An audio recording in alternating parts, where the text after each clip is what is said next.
Hello, everyone, and welcome back to another exciting episode of XSGaming Podcast. We're recording this on January 29th, and we are 138 when it comes to episodes. I'm one of your hosts, Xander Skullion, and joined with me is my wonderful co-host, Mr. James Gruesome. What's up, James? Greetings, salutations. That is a very awesome number. It's a very significant one. Oh, yeah. Mine and Xander's lives in particular. As far as the horror rock scene, the Misfits, at the end, that's how we met, and how everything is now today. It's a great number, and it's crazy because the Misfits have been touring Danzig, finally decided to hey, pay me, make some money. And he went out, and I've not yet seen them. I actually got to see him do a couple Misfits songs, with Doyle at some Danzig shows, which for me was awesome. And for those that have got to go, I'm sure it was really cool, but it also seems really expensive.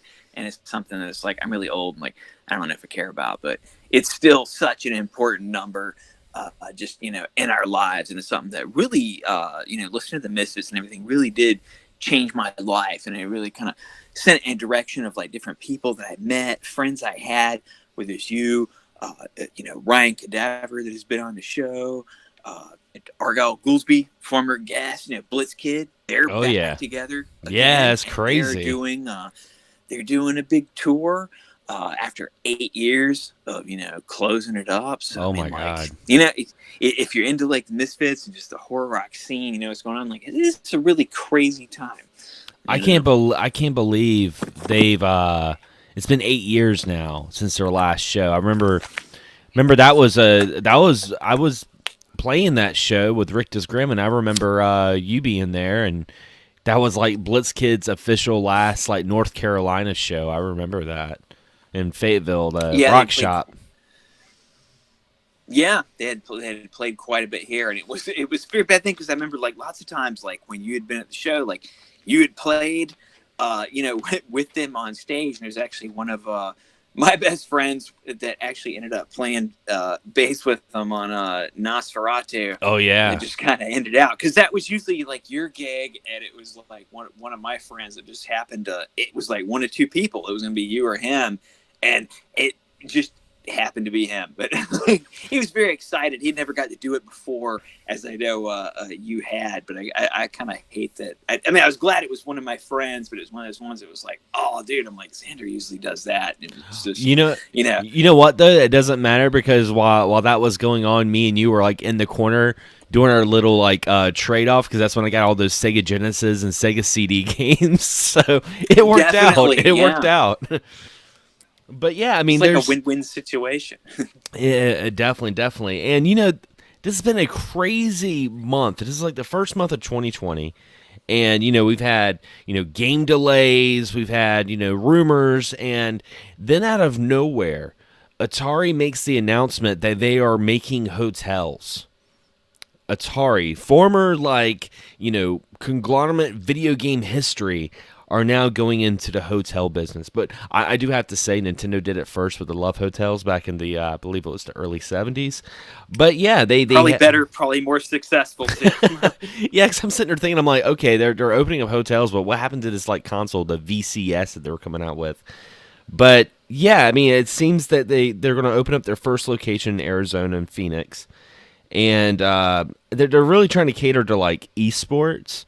I guess they're trying to be a hotel for esports contenders, but hey, we're Atari, come and stay with us. And I don't know, this seems really weird, very weird. It's an odd one. They kind of have a rollout plan where, as you said, they're going to break ground this year for sure on the Arizona location, and they have other ones planned too. I could see places they do have one in Las Vegas set, which that seems like that could work a bit more.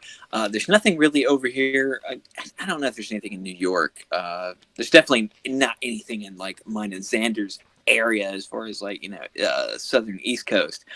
Definitely nothing there. I know it is a licensing deal. They paid $600,000 for it. They pretty much pay a little over $500,000. And they get to use the Atari license, and then Atari gets 5% of their profit. So Atari has to do nothing pretty much, and it kind of rests on these guys So you kind of got to wonder who they're shooting for. I mean, like, I grew up with Atari. I'm old, 40 something. It's like I had Atari, like it was great, but it's not something like I really like pine for. Like if Yeah. it was a Nintendo hotel, that would be more up my alley. I know that'd be more up your alley. Oh yeah. Up minis. So you kind of got to wonder, it's like, exactly what are they going to do? I could see them as focusing on an esports thing. It's just, hey, we're a video game hotel. Come stay here.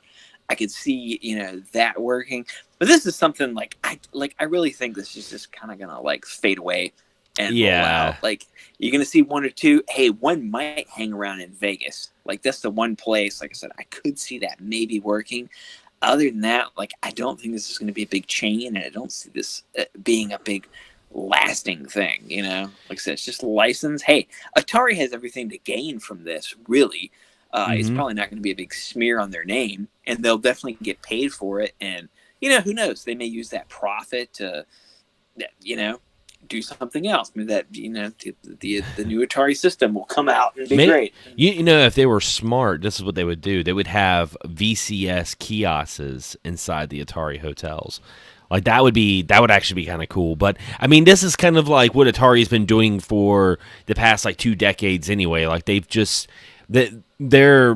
their name alone is what kind of just gets things going. Like they don't really have to do too much. They're just like, oh, we're Atari, and it's got that history to it. But some other history as well is Nintendo.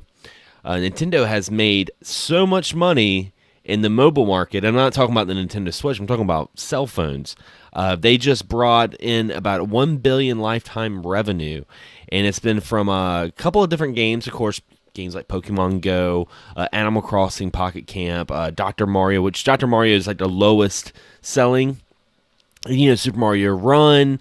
You also have Mario Kart Tour, and the one that they did say that 60% came from was the Fire Emblem mobile game. And, it's funny because a lot of gamers in general, they kind of relate mobile gaming to casual market. They're like, oh, that's for casual. It's not for hardcore gamers. I'm sorry. But when you start putting real-time money into something, you are no longer a casual. You are hardcore into it. No, and definitely with it being like a top seller, I mean, like, Nintendo is making money. Like, the proof is right there. At the end of the day, like, money is, key. And if it's making it, it's got to work. The Fire Emblem is one, like, that was new to me. I knew about the other ones. I didn't know there was a mobile Fire Emblem game, which I could see if people are fans of the series, like, they would be ones, that would be playing that. And definitely if they are, and maybe like other people, I knew about the Mario Kart, the Run, they've had a few ones, but I mean, it's cool. And like I said, it is a real format because the money's there. If people enjoy it and they're enjoying playing a game at the end, like, like don't shit on them, like it's not like, oh, they're not a real gamer. Like I've just been busy. I haven't played much of shit, like I still think I'm a gamer. And it's like, I don't criticize other people. So it's like, hey, if you're having fun playing a game, doesn't really matter what format it's on. I agree. They're doing portable. We did this with Game Boy as kids. That was our portable game. And now games are more portable than ever. And these people are playing them. People are having fun. Companies making money. And, Nintendo's just going to turn around that profit and probably, add it to more things for the real gamers, and it'll end up flowing back into us, and the whole economy of games. Yeah, and I mean, like, I just like the fact that, 2 years ago, when Nintendo was going into the mobile market, so many people were, like, concerned about it. So many people were like, I don't know, blah, blah, blah. But, I mean, this shows that Nintendo knows what they're doing. They know there's a mobile market. I mean, of course, the mobile market's huge in Japan anyway, where their main investors are. So, I mean, I'm glad to see this doing really well. And speaking of Japan, I saw this article pull up, and I actually downloaded the mobile app, but then I couldn't read it. But I went on the website, and it had English translation. But Sega apparently has a online crane machine. And apparently, it's not just Sega. Capcom does it as well, I learned. But it's like a claw machine that you play in real time over in Japan, and the prizes that you win, they end up shipping them to you.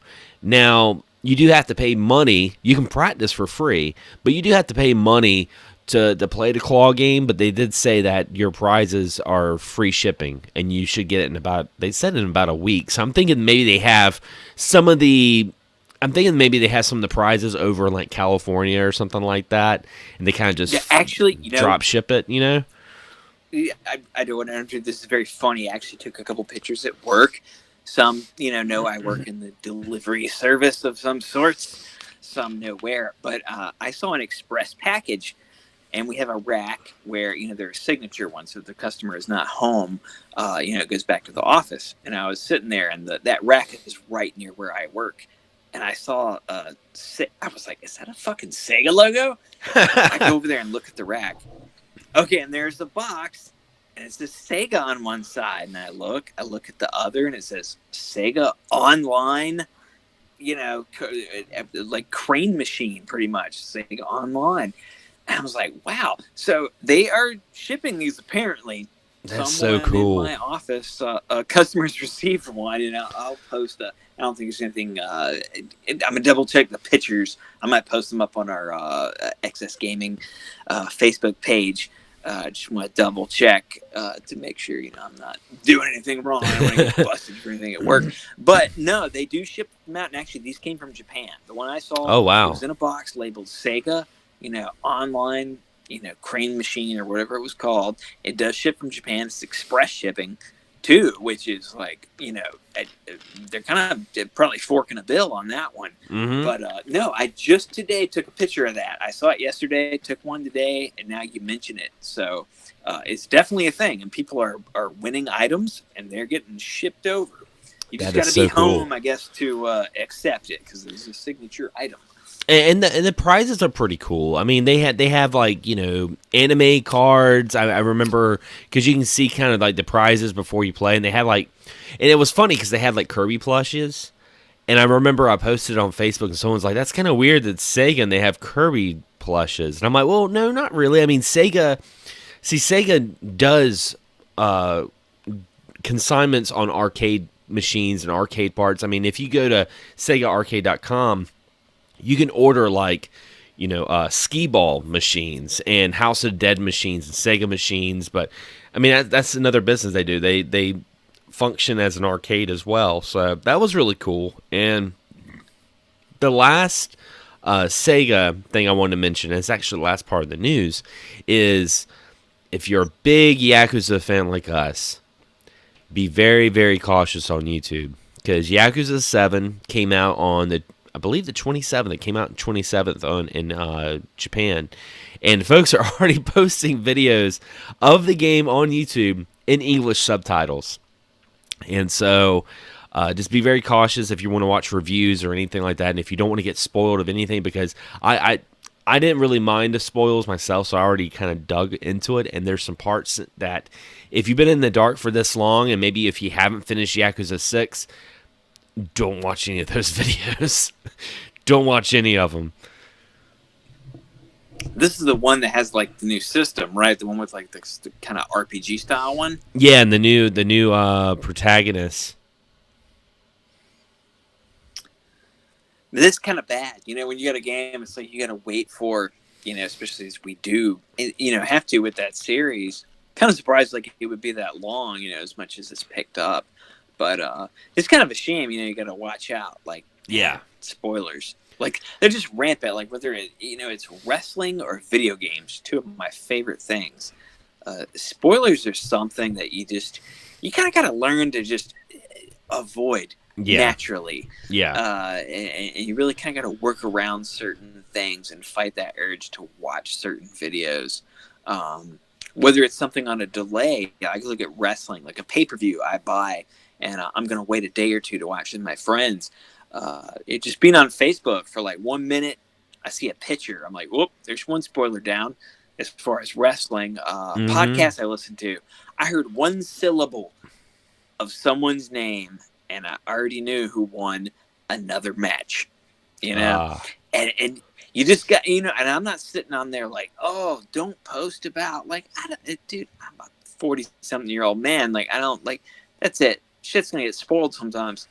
Not like I'm not Yeah, really gonna it's cry gonna about it. yeah, it's You gonna know, happen. Yeah, it's definitely gonna happen. And I do my best. I messed up. It was my morning Facebook visit. I woke up and I was like, oh, because normally like I'm pretty good. If there's a wrestling show, I'll stay off. You know, like I really can. Like I don't need to be. It's nothing with work. I don't have to be on Facebook personally. You know, but it was just a habit, and that habit I saw a picture.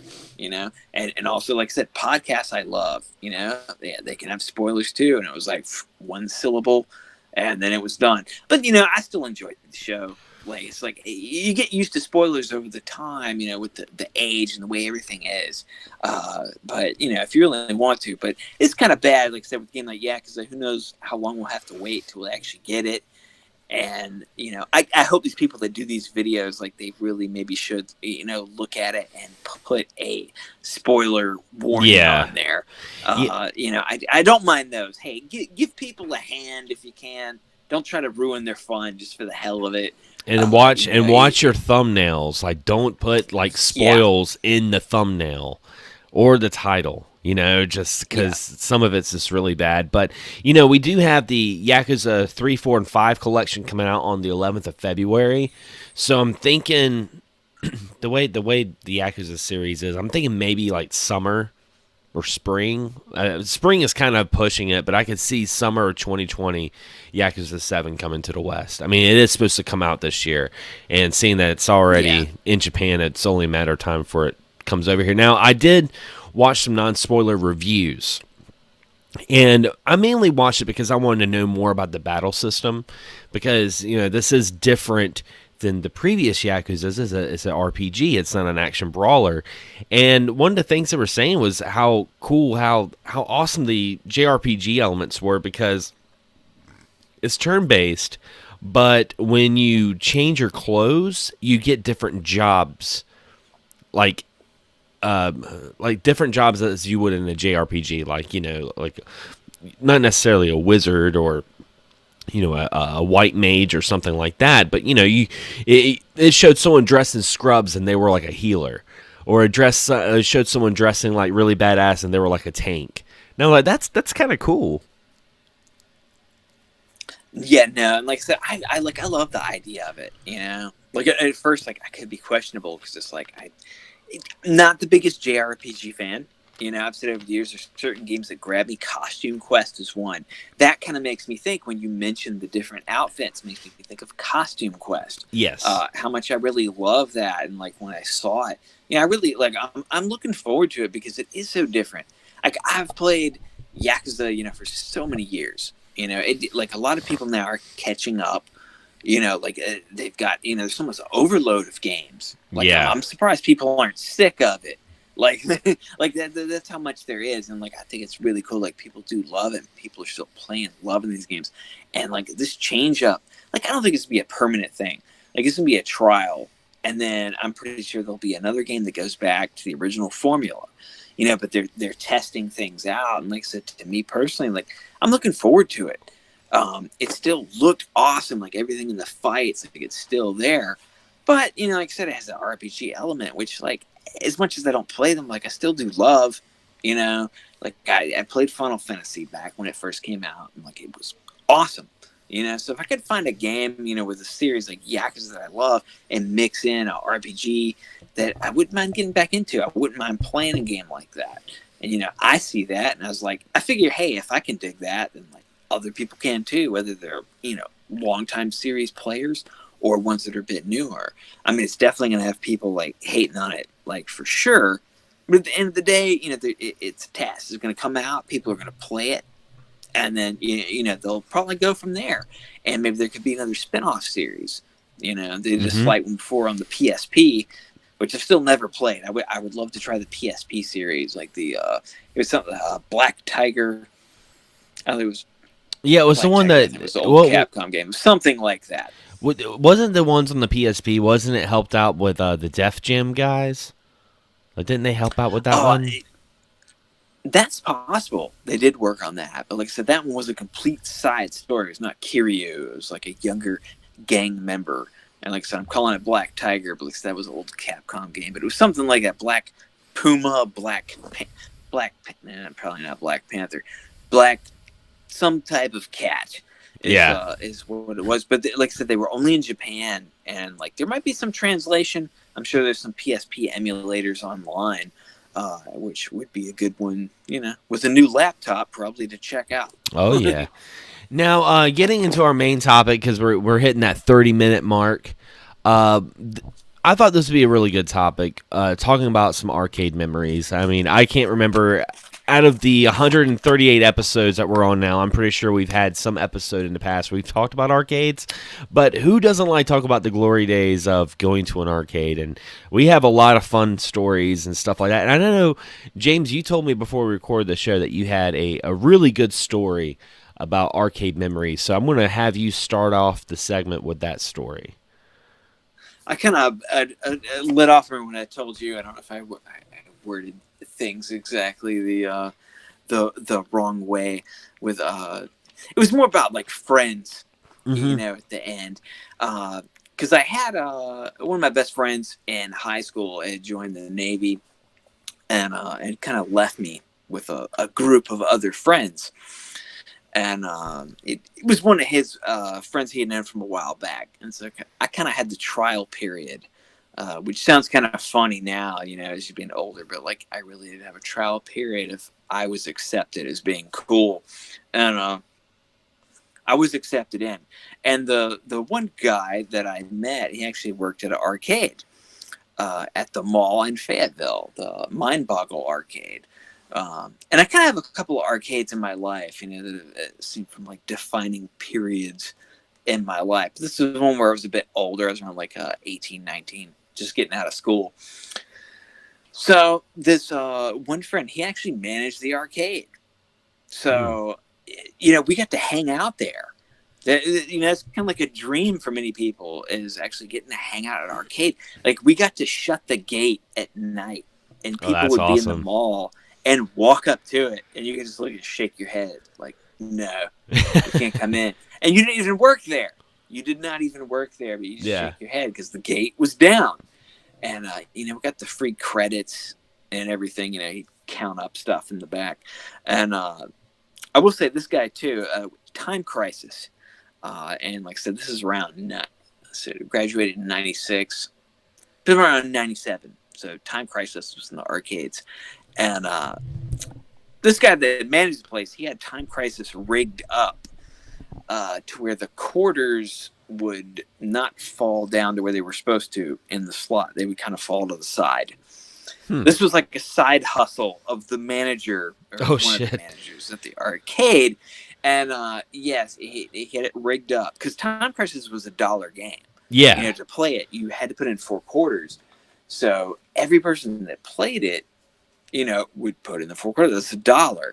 And like I said, we're all, around 17, 18, 19, younger age. There's a lot of money, back in 1997. And he would pull that shit out at the end of the night, be hanging in there. And however many people played Time Crisis, if it was 20 people happened to play it, if it was on the weekend, that'd be $20. And he would just take that shit. Oh, wow. He would just take it. And, at the end, it all kind of went back to each of us because you got a group of like 4 friends, and if someone is out of a job at the time, you look out for the other one. Yeah. So whoever doesn't have a job, it's like you still get taken care of. You go out to eat, have fun. And, those are just really great times. Like I said, just hang out the arcade, playing Street Fighter. Street Fighter 4 was a big one. I remember, we would all hang around, play that one. Free credits on any machine, really you wanted.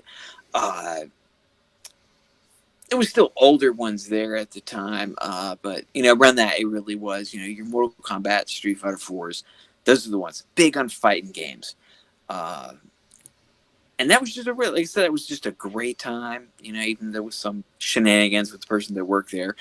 As far as stealing money from where he worked, I would advise against that, but probably benefited from it because, like I said, we all hung out. It really was just a fun time, to be there in the arcade. You'd be there till however late we wanted, really, 2, 3 in the morning hanging out, and like it was a good time. Like none of us drank. Like there was like no drugs. It was one of those really good, just like innocent times, and yeah, that was one of the really like funnest arcade memories I had. Yeah, and you said innocent times, and I think that kind of goes well with the whole remembering arcades. Is, you know, it really was in many ways innocent times. Now, I'm not saying there wasn't anything shady that would happen in arcades, because I mean, like, yeah, there were arcades and there were teenagers and things happen, but it was a simpler time in general. You know, people would go there and congregate, and you know, that was the hangout spot. I remember, you know, even if you were going to the movies, like before the movies would start, you would go and play arcade games. Go to a grocery store while your mom, like myself, like I would be waiting for my mom to check out at Walmart. I would always go to the arcades and play something. And I gotta ask you this, James. If you ever did this when you were a kid, I would do this all the time, and I got a story to go with this. But did you ever, as a kid, just walk to the arcades and act like you were playing, even though you weren't playing at all, just pushing buttons and moving the joystick? Did you ever do that? When when I was really young, Yeah, was that's a what I'm real saying. Like, young one. yeah, I did kind of have like speaking of just walking to arcades, I'll throw this one in real quick too. I always kind of this younger like hustle mentality as like I went to Putt Putt, which that was another great arcade in my oh history. yeah, It was a big arcade. You know, they always had the hottest games back then. This was more in the 80s, very early 90s. And I would walk up there and like when you're young, like I didn't really get an allowance. Once in a while you have a couple quarters or something. Like I would walk up there almost every day. I could at least have a quarter or two. And there was always a game that would take your money, and I knew what it was because I was there every day. And I would go and act like I was putting money in that game, and I'd go up to the front and be like, yeah, that one took my tokens. They'd give me 2 more. I had the 50 cent from earlier, so I had 4 tokens. So I could go up there. Like I really was like an addict back in the day for a lot of the arcade games, and especially this was during the summer. yeah. You would just walk up there like every time, and if you had $1, like I mean, I don't know, you could have fun for a while. Yeah. You could play a lot of ones, so you had to hustle some quarters and stuff sometimes. But yeah, the reason I mention that is because I remember my sister. She's like 5 years older than me. I remember she was like on one of her first dates, and like their date was to go see a movie, and then they were going to go to Rose's to walk around. It was a department store, and I remember I tagged along because my mom was going to pick her up at Rose's, so I tagged along. And I remember I went to the GI Joe arcade machine, and I was such a huge like GI Joe fan. And I was sitting there, and I walked up to it, and I start playing it and stuff like that. And this kid walks up to me, and the kid pushes me out of the way, and he's doing the same thing. And I was just like, hey, I was playing that, even though I really wasn't. And he was like, well, what are you going to do about it? And I'm like, he's like, you want to fight? And I'm like, yeah. Now, mind you, I was like 5 years old. So he's like, you want to fight? And I'm like, yeah. So the first thing I did, and the only fighting experience I had as a 5-year-old, was watching Popeye. What does Popeye do? He starts to wind his arm up. By the time I get my arm up to 12 o'clock, this kid just decks me right in the face. So I get decked in the face over both of us miming playing, like, ghosting. They used to call it ghosting, G.I. Joe. And I remember... of course, I told my mom I got hit. My mom like got a hold of his mom. Then his mom flipped out and like beat him. She was like, "What did I tell you about fighting?" So apparently, this isn't the first time this kid's done this. But whenever I think of arcades, I always think of that because that was like the first time I ever got punched in the face as a kid. But I think about that, and I also think about you mentioned Putt Putt. This is a really funny story about how things kind of go around. Like life goes around, because I work in a pachinko parlor, I work in Pachinko World, and the owner of Pachinko is Leo Daniels. And if some of you guys are familiar with Twin Galaxies, Leo Daniels, I mean, he's got, arcade records from the early 80s and 90s, and he was like the captain of the East Coast Arcade Championship and stuff like that. Well, he was also the manager at the time that Mortal Kombat 3 came out. He was the manager at Jungle Rapids. And I remember that because I didn't know he was the manager then, but we were talking about arcades. And I was like, yeah, I remember, going to Jungle Rapids and seeing Mortal Kombat 3 for the first time. He's like, yeah, I was the manager there. I was like, whoa, really? And he was like, yeah, I always tried to have the hottest games. And he was right. I remember Jungle Rapids was like a little bit more expensive than your normal arcades, but they always had the best games. They had, Mortal Kombat 3 when it first came out. They had, Ninja Warrior with the 3 monitors, and same with Darius Alpha and stuff like that. And that's a really, really good memory. It's like really funny how my boss that I'm working with, a long time ago introduced me to games like Mortal Kombat 3, you know? Yeah, no, I didn't know that about him actually, which like that is really cool. And like I said, when I think the arcades I grew up with, it's like early on as a kid, I had Showbiz. Um, now it's like Chuck E. Cheese. I had the weird animatronic animals, that inspired the Five Nights at Freddy's. Yes. But still, they had awesome games. RoboCop, the Main Event, which was a wrestling game. So it's like I had that one super early on. Putt Putt as I got a bit older, which Golden Axe 2, which that's a big one as far as with the little mini arcade 1-ups coming out. Yeah. Golden Axe 2, like that's one that's kind of hard to come by. Like even on one of my little systems where I have a lot of arcade games, I don't have Golden Axe 2. Well, that it doesn't only like it comes with, I believe it comes with Golden Axe 2, but it also comes with Golden Axe Return of Death Adder, which Return of Death Adder never came out on any consoles. So this is like an arcade exclusive that folks can get on the arcade 1-up unless you're playing main. I could be wrong. I think Return of Death Adder might have came out on the Sega Saturn in Japan. I'm not too 100% sure about that. I know if we had one. I was gonna say, I know if we had our friend Jason, Black Metal Gamer, he'd know because he loves Return of Death Adder. And I was trying to tell him when I saw the arcade 1-up, I'm like, hey Jason, you want to get this arcade 1-up machine? Yeah, that's the one. Like I said, because I have a lot of arcade games on one of my on the Retrocade, and that's one when my friend was doing the card couldn't get because I don't know if it had something to do with the screen because originally on the arcade it was one of those huge cabinets. And Papa had that was like a 4-player Golden Axe game. Like I said, that's the one. Like I don't think that's been on any console, even the Saturn. Like this is one I think this really is like a 1-up, like exclusive. Like maybe with technology, someone has managed to get it, and play it as far as emulation. But it's one of the ones that's really like eluded a lot of people. But like I said, Papa, they had that one. It was a great place. Had a lot of the games you'd sit in. It kind of like rock around, and those that stupid Sega virtual one. It was a Time Traveler and the Coliseum game. They had those that were huge. These holographic. Like at the time, it was revolutionary. To see these little holographic images on the screen. And then, as I said, I had Mind Boggle, and I hate to leave out Fun. That was at the Omni. It was one of our early. We had a couple of dollar movie theaters, and they also had a arcade there. Lots of parties. Kind of was a competitor to Putt Putt, and that was one of the ones I remember that had Willow. That was one of the only places that had that. They kind of got to where they had a little bit more newer games, than Papa did. And I was about to say, go ahead. I was sorry. Let me go. I'll go. No, because I was about to say this off too with final thing. I will say that when I was down at Myrtle Beach one time, I'd found the Street Fighter 1 arcade game. And I'd never played Street Fighter 2 way beforehand.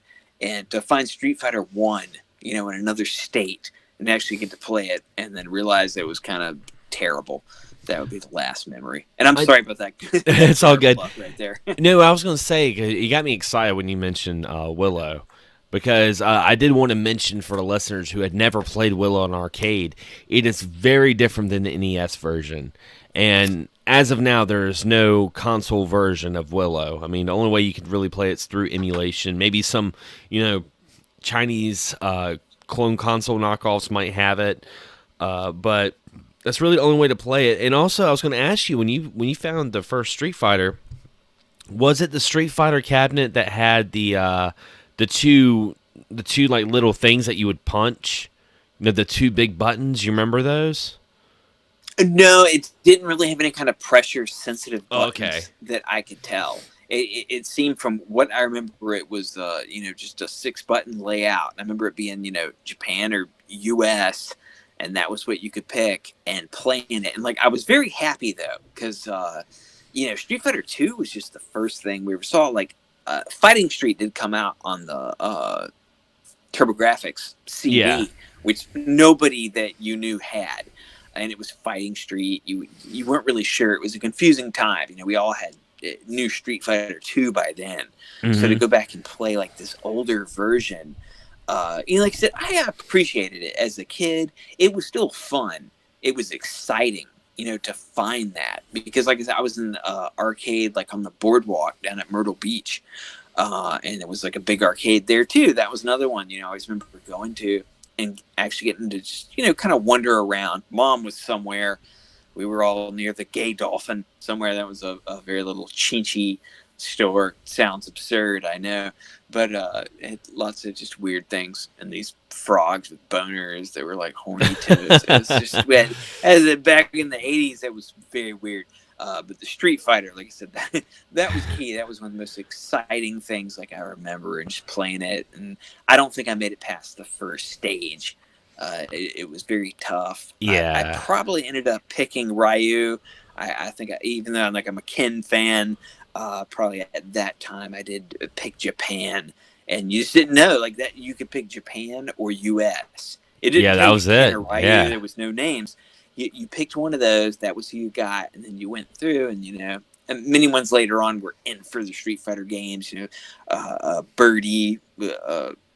I'm thinking, yeah, Birdie was in there, and Saddam, Final Fight. He was in there. I think Gen, and there was an early version maybe of Balrog.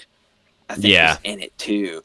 But it was just, it was a completely different game because it was not in my city, at least. So to me, it was not in North Carolina. This game was only in South Carolina on the boardwalk at Myrtle Beach. And that's the only place it existed till way later on. I still like to play Street Fighter now. Like I still suck at it and it's still hard. It's a hard. It takes me back to being like a kid. Yeah, I was gonna say the original Street Fighter is a hard game. Like do the Hadoukens and stuff like that. Like it's funny because if you do the Hadouken, you pretty much take half the person's life. But to do that combination was really, really hard in the first Street Fighter, and the Hadouken and the Shoryuken and the Hurricane Kicks. That was something really hard to execute. And I do have to say, mentioning arcades, I do have to mention that. And I'll ask you this after I mention it, James. Is like I feel like an arcade is not an arcade unless I see a Street Fighter 2 cabinet. Like, I have to see a Street Fighter 2 cabinet. And then it's like, okay, I'm officially in an arcade now. And the reason why I say this is because that's like one of my absolute favorite arcade games of all time. It introduced me to the fighting games. I have the arcade 1-up Street Fighter 2 cabinet that, my girlfriend's kids, they play on. Even when I make them take turns, I give them 3 quarters. And I'm like, this is your quarter. Put it up here and hold your place in the line. Like I do that in my house to keep them, because it's 3 of them, and keep them from like fighting over who's going to go next and stuff like that. But I was going to ask you, James, what is like an arcade game that if you go to an arcade, like it has to have that cabinet that make you feel like, oh man, I am inside the arcade. Like, do you have that one game that you kind of hold to your heart with that? I mean, if you had Rolling Thunder, you'd win my heart with that. Like, that's one I've mentioned many times before. It's one of my just favorite early arcade experiences. It's one, as a kid, I always kind of remember being almost in every arcade. And like I said, mine or, Mind Boggle, Putt Putt, Fun. And, well, shit, we had a Flickers, too. That was kind of like the little lower class one at the lower end mall we had. But Rolling Thunder always seemed to be at every location. And that's one, like I said, to this day, it's still one of my favorite games. I've never beat it. I get further and further every time I play it, and it's like I still love it, but like just that hearing that music, Yeah. and we do have those standouts too of things you hear. A wrestling game. I mentioned I was a big, well, still I'm a big fan of wrestling games, and I said as Showbiz had the main event, there was a game. The name slips me, but I remember it always had the 1, 2, 3, and you always hear that through the arcade. And it's on, man, it's on one of these arcade compilations, but it was an earlier wrestling game, and that one just stands out in my mind too. I mean, I Yeah. don't know if I could have that 1, 2, 3 and the main event and Rolling Thunder. Like I would probably really feel like a kid again. Like that would really just take me back. Hell, I even joke around and say a laundromat is not a laundromat unless they have a Miss Pac-Man cabinet. Like that, it was like every laundromat you Dude, went into, they have a Miss Pac-Man cabinet. and I have to throw in too, as far as the memories, Big Lots with another one of my favorite arcade games is Street Smarts. It's a SNK game. It's available on the Genesis. You can get it on the place. It was on PlayStation 3 on their little PlayStation, their little arcade archive store that they had for like $1. And I mean, Street Smarts was just so fun, and it was crazy that just Big Lots had that still. And this was a little bit after it had come out, so it was kind of late. But I love that game so much. And like, it's no Street Fighter 2, but Yeah. I don't know. It had co-op, man. It had co-op. That meant a lot back then. Yeah, and I mean, like, closing out the segment before we get into games we've been playing recently, I do want to say what I love about the arcade and how it's kind of transitioned now to pop culture. We have I mean, a lot of people talk about how arcades are like dead. They're not dead. Now we have barcades, and it's pretty awesome because now we have, us that grew up and during that era. Now we can go and drink beer and play all these games. One arcade place I definitely recommend that I went to a couple of years ago in Raleigh was Boxcar. Boxcar was amazing. It was like a 2-story barcade. Had just about everything you wanted to play. They even had consoles. Like they had Mario 64, not Mario 64, Mario Kart 64. They had that on the projecting screen, and and they had like one area that was just nothing but pinball. Like you played everything. They had Doctor Who and all that stuff. And I think about that. I see the arcade one-ups, and most importantly, I see the progression of online gaming. When people talk about online gaming, they think of a Fortnite or Call of Duty, stuff like that. But I also think of games like that have online co-op or arcade games that are like fighting games. I think of that too because that kind of is what the arcade is now. Because as some of us may not have arcade games or we may not even be around each other anymore, if we want to play Street Fighter 2 together, we can relive that through online gaming, and we don't have to rely on be like, hey man, one weekend let's meet up at Kmart and play some Street Fighter 2. That's awesome. I love that.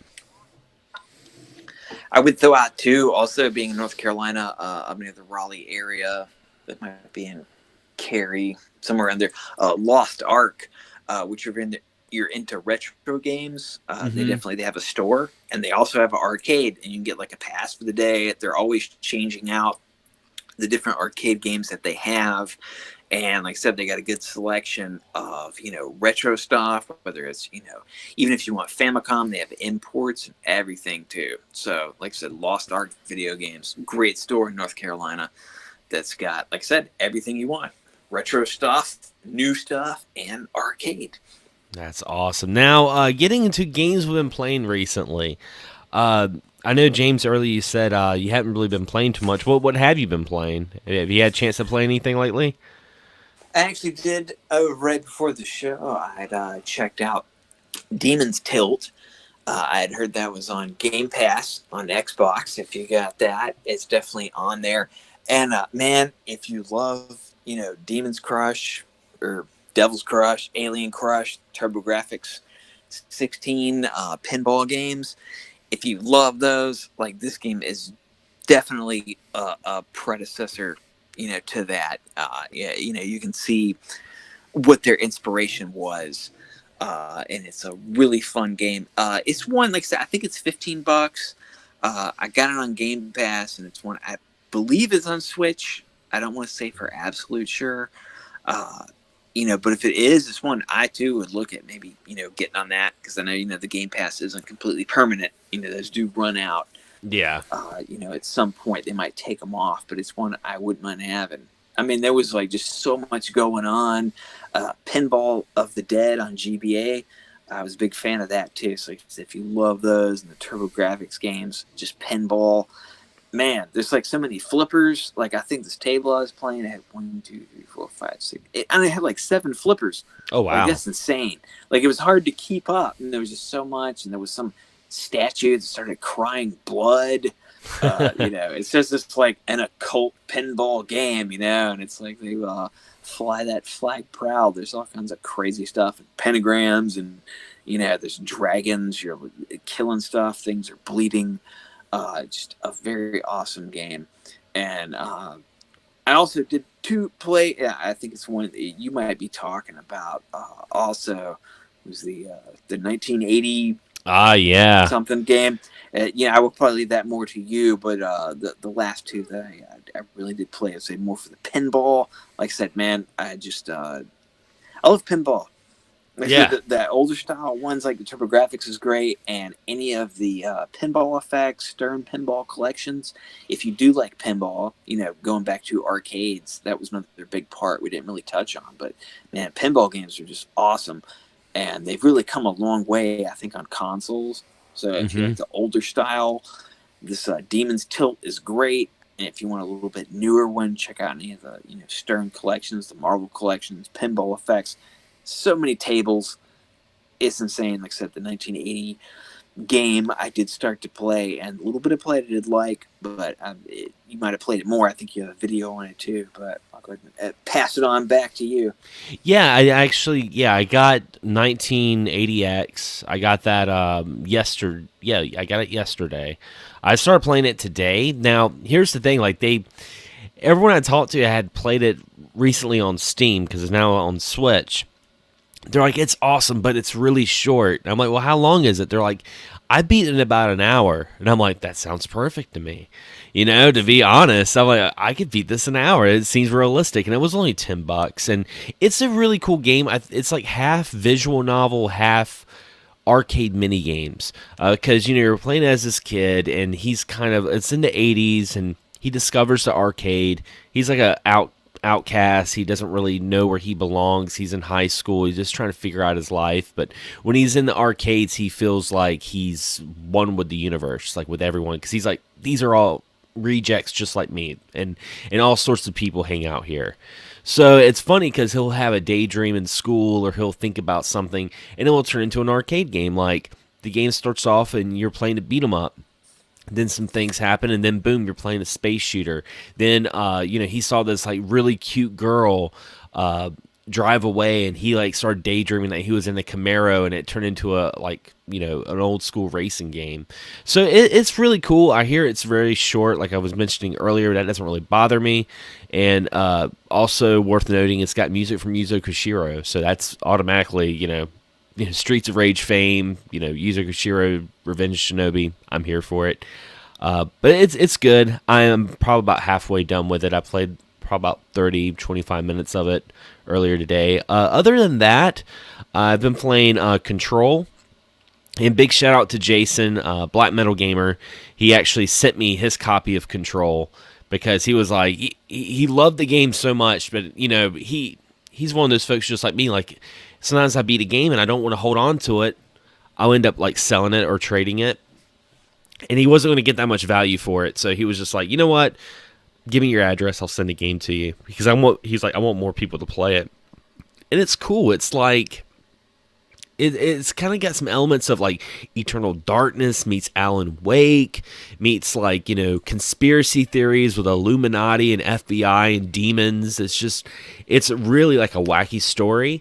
And the battle system, because she has telekinesis, so you can make your own cover, because you mostly shoot in this game. So you're sitting there shooting all these like possessed soldiers, like SWAT guys. You're sitting there shooting them, and they're like shooting at you. You can like grab a piece of like a car and bring it to you for shelter, or you can throw the car at them.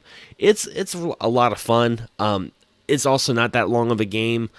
From what I've seen, it's about 10 to 15 hours, and I'm about halfway done with that. But I do recommend it. It came out back in August, and I feel like it's a game that it's going to be very, very underrated, that people will talk about years from now being like, oh, man, that game Control. Do you ever play that? So that's been pretty much the way I've been with gaming. I haven't really been playing too much, but when I do play, I've been playing that. Also, I can't remember if I mentioned it in the last episode, but I did beat Judgment. Did I mention that? No, I don't think so. I don't think oh yeah, I beat Judgment, and it was really good. I will say this though, with Judgment, the finale chapter, because like all the Yakuza games, like when you get to the end chapter, then they had the finale. The finale is like, if you have nothing else, if you don't want to do anything else, proceed. Otherwise, there's no turning back. And most of the time when that happens, like in the Yakuza games, you're just like, okay, I'm probably going to have like this long battle with a bunch of guys going up stairs in the building, and then I'll battle the last boss and I'll be done. Man, there was so much more with Judgment. Like you have not to spoil anything, but you have a case you have to do, then you have like fights, and you finally fight the last guy. The finale was about 3 hours, which was insane. So put you to the test at the end right there, didn't it? It was so good though. I cannot recommend that game enough. Like that was really good. Like thank you again, James, for sending me that game, because I was like, oh my god, this is amazing. I put about 40 hours into it. Oh yeah, that's definitely a good chunk of time. It's one I still need to go back and like I said, I got a couple loose ends hanging on some of the games. I still didn't finish Yakuza 6. I hadn't finished Judgment. I still kind of got those in the background that I'm sure I will go back to, at some point. I'll see the end before the new one, especially before the new one comes out. Oh yeah, that was another reason why, like I said, Yakuza 7, don't look anything up, don't be spoiled, because I know you didn't finish 6, and yeah, I don't want you to be spoiled of anything. I'm just trying to ruin everything. I know. But anyway, guys, this concludes another episode of XSGaming Podcast. And again, if you guys enjoyed this episode, you can listen to our archived episodes on youtube.com/Xander Skullion. And also, you can check us out on most podcatchers, including Spotify, iHeartRadio, iTunes. And be sure, if you listen to us on those platforms, give us a review, because it really does help other folks find the show. It helps our show grow. The more reviews we get, the more it's going to show up in suggested feeds. And if you know someone who loves gaming podcasts, and if you like our show, definitely share the love. And always, thank you guys for all the support. And as always, guys, happy gaming. Have a pleasant evening, everybody.